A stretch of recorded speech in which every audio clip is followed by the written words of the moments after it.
السلام عليكم ورحمة الله وبركاته. دلوقتي هنعمل مع بعض الرقاق الناشف. كل سنة وانتم طيبين. رقاق العيد، صينية الرقاق لكل عيد ملكة السفرة في العيد الأضحى. دلوقتي هعجن العجينة. عندي كيلو دقيق هنخله، وبعدين المقادير اللي عندي مية وملح فقط لا غير. انا هعجنه بمية وملح. الرقاق العادي التقليدي بتاعنا اللي بنعمله في الفلاحين وتعلمناه، هتديله معلقة ملح بس، وهعجنها بالتدريج. هنزل بالمية بالتدريج كده. هلم العجينة بعد ما الم العجينة. بعد كده هغطيها، املكها كويس واسيبها ترتاح، واغطيها واقطعها في الصينية، وافرش الصينية دي واقطعها عليها. وبعدين هلم الدقيق كده كويس. اهم حاجة وانت بتعجني تنزلي المية بالتدريج. انا عايزة العجينة تكون لابسة معايا، ما تكونش طرية ولا تكون ناشفة قوي ولا هي طرية جامد، بحيث ان انا اعرف افردها كويس وما تلزقش مني. كده هلملكها كويس والمها كويس.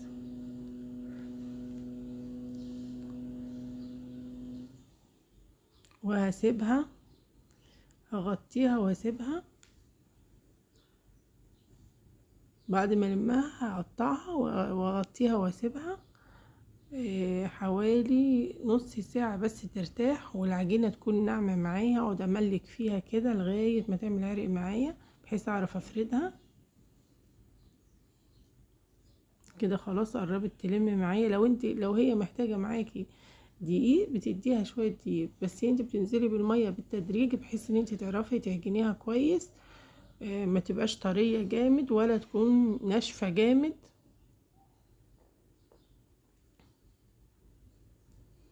كده خلصتها هقطعها على طول. عجينة الرقاق يا جماعة بتقطعيها على طول، وبعدين هسيبها ترتاح. هقطعها كور صغيرة خالص على قد الصينية اللي انت هتستعمليها، يعني حوالي 100 جرام.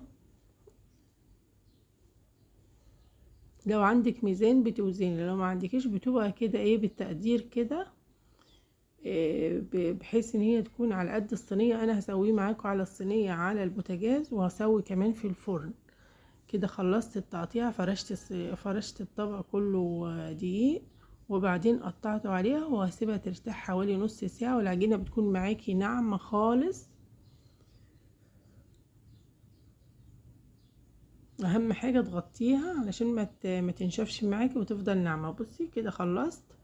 وهفرد معاكي الاول. هفرد انا هنا مبطئة الفيديو وهوريك ازاي هنفرد كذا طريقة. يعني انت ممكن تفردي بالمردانة العادية النشابة العادية اللي هي الخشب الطويلة، والمردانة العادية بتاعتنا دي اللي بتلف. بس انا هوريكي دلوقتي لان انا مش موجود عندي اللي هي المردانة التانية. بصي ده لو بالمردانة الرفيعة هتلفي كده على ايدك، راحة ايدك، وتاخدي العجينة على ايدك كده على اطراف صوابعك، وبتمشي عليها بالراحة بحيث ما تتعجنش، ما تلزقش معاكي. تلفي عليها داير ما يدور. تاخديها كده على طرف ايدك وتتنيها على النشابة، وتلفي كده داير ما يدور براحة ايدك، بشويش خالص بالراحة، بحيث ما تتعجنش معاكي. ما تنزليش عليها بقوتك كلها، لا، يا دوب ايدك بس تلمس كده رايح طرف العجينة شمال ويمين، بحيث ان هي توسع معاكي. هتلاقيها بتطرى معاكي بحيث ان الجناب تبقى رفيعة، يبقى مستوى واحد. تبقى السمك العجينة نفسها رفيعة ورقيقة خالص. هتوصليها لدرجة يعني اقل من الجلاش بشوية بالسمك بتاعها. بصي كده. وبعدين اهم حاجة تفرشي دي تحتيها وفوق كمان، بحيث ما تلزقش معاكي. لو عايزة تفردي على طبلية مفيش مشكلة، لو على صينية كمان. المتوفر عندك تفرشي على الرخامة. المتوفر عندك استعمليه. كده هنفض الدقيق. بصي بقى فردت معاكي. بصي اهي سهلة خالص وما تاخدش معاكي وقت، بسيطة جدا. ده يا جماعة الرقاق التقليدي بتاعنا. يعني كده هحطهم على صينية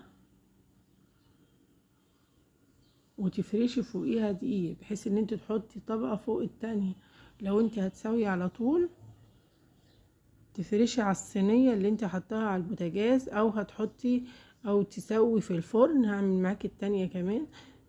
لو هتسوي في الفرن بتقلبي الصاج بتاع الفرن لتحت وتخليه على ارضية الفرن، وتسخني الفرن قبليها، وبعدين تهدي النار بحيث ما يتحرقش معاكي، وتنفضي الدقيق كويس علشان ما ياخدش لون، ما ياخدش طعم المرارة ويصفر منك ويبقى طعمه ممرر.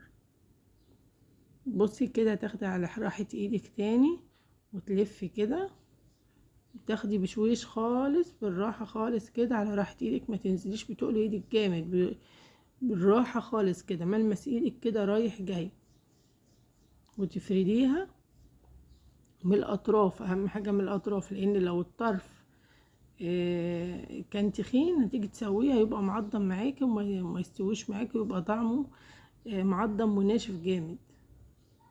على قد ما تقدري ترقي خالص، وهو اسمه رقاق فلازم نرقه جامد. وتفردي دقيق تحت وفوق. بعد ما تخلصيها خالص تنفضيها من الدقيق. العجينة ما شاء الله ماشية معايا. صلاة اللهم صل وسلم وبارك على سيدنا محمد.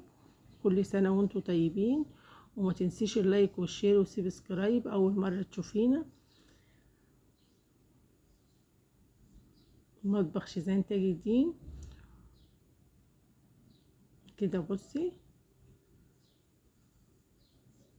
تفردي كده كويس. انا مبطئه هنا الفيديو علشان اوريكي هفردها ازاي عشان تعرفي تعمليها. وفي طريقه تانية تفردي من غير ما تعمليها، ما تتكي زي رايحه جايه رايحه جايه عليها، ما تتنيش كده. فهي هوريكي الطريقه التانية كده. بصي رقت خالص ما شاء الله. واحط افرش دقيق. انا فرشت دقيق قبل كده ولقيتها محتاجه كمان، بس قبل ما تسويها تنفضي الدقيق بحيث ان هي ما يلزقش معاه، الدقيق ما يلزقش على الصاج اللي هتسوي عليه او على الصينيه اللي هتسوي عليها ان كانت على البوتاجاز. انا هسوي هوريك ازاي تسوي على البوتاجاز، وهوريك ازاي تسوي في الفرن كده. حطيت صينيه على البوتاجاز. اول ما سخنت هديت عليها علشان ما يحرقش مني ويتلسع وياخد طعم مرارة. نفضيه كويس من الدقيق. بصي تصبري عليه خالص لما لون العجينة يغير كده، ما يبقاش لسه لونه ابيض. اول ما يفقفق معاكي كده ويطلع فقاعات تقلبيه الناحية التانية.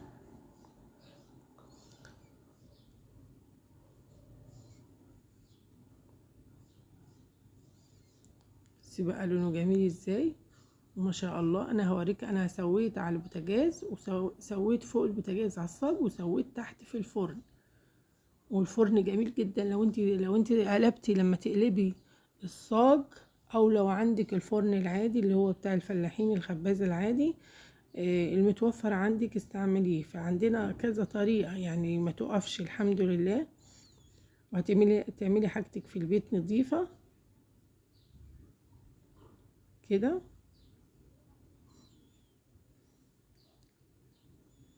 تقلبيها الناحية التانية، تصبري عليها علشان ما تلزقش منك وتتقطع. ولو الصاج خد لون معاكي امسحيه بحته نظيفه، فوطه نظيفه،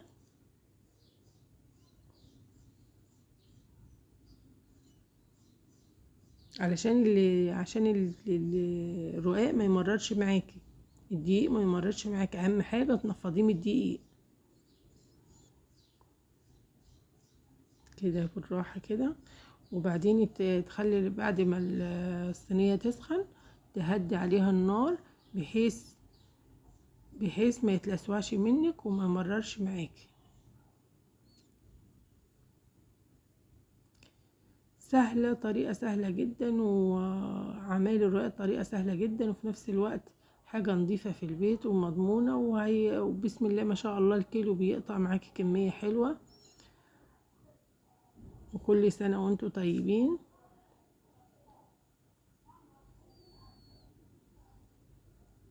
كده بصي كده خلصت معاكي هنا الكمية اللي انا سويتها في العصاج، وهوريكي انا سويته ازاي في الفرن.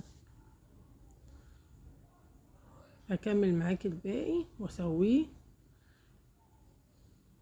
بصي تفردي كده بالطريقة التانية، تفردي رايح جاي بالمردانة، ما تتنيش. لو انتي حسب ما انتي مرتاحة، يعني انتي حسب ما انتي متعودة وتعملي، تفردي رايح جاي رايح جاي. العجينة هتفرد معاكي كويس، وتنفضيها كده من الدقيق.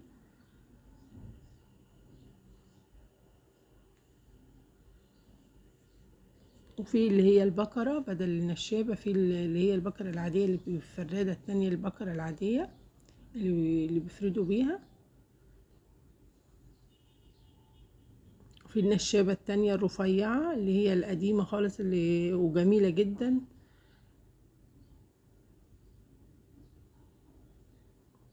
ممكن تخلي اي نجار او اي بيبيعها فبتجيبيها من عنده، او اللي هما بيبيعوا الحاجات بتاعة زي المشنات والحاجات اللي هي لسبتها بتاعة العيش هتلاقيها عنده.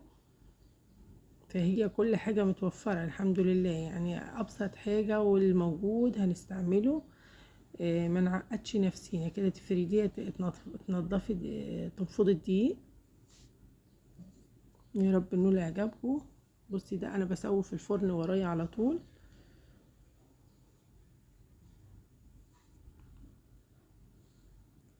انا فردت العجينة كلها في الفيديو بحيث الكل يشوف، بحيث اللي هو ايه اللي المبتدئين اللي عايزة تعمل وتتعلم، فهي هتاخد من الفيديو كله اللي انا عملته.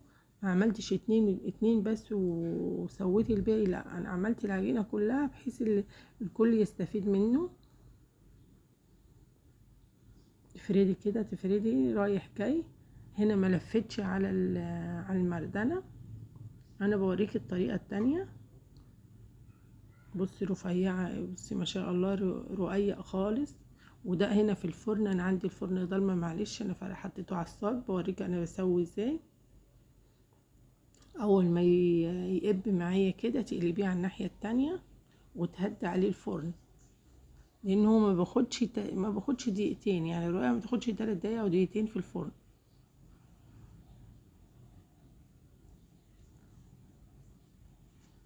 ما نعقدش نفسينا، فاحنا المتاح عندنا هنستعمله.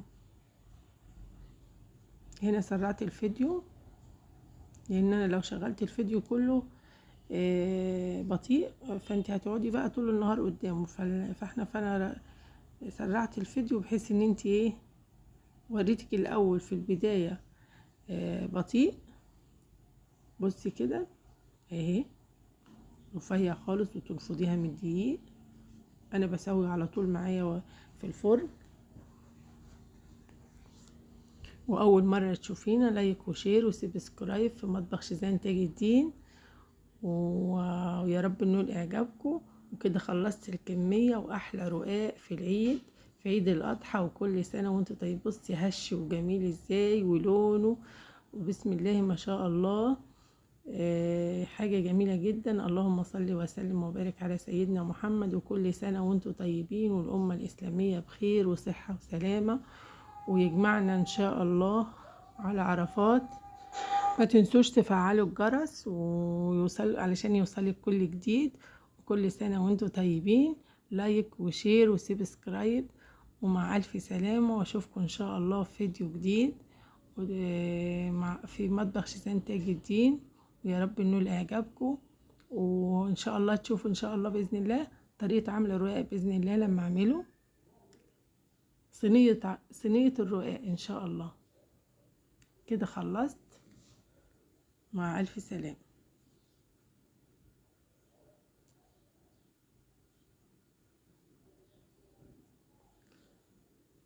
لايك وشير وسبسكرايب، ومع الف سلامة. اشوفكم في فيديو جديد ان شاء الله.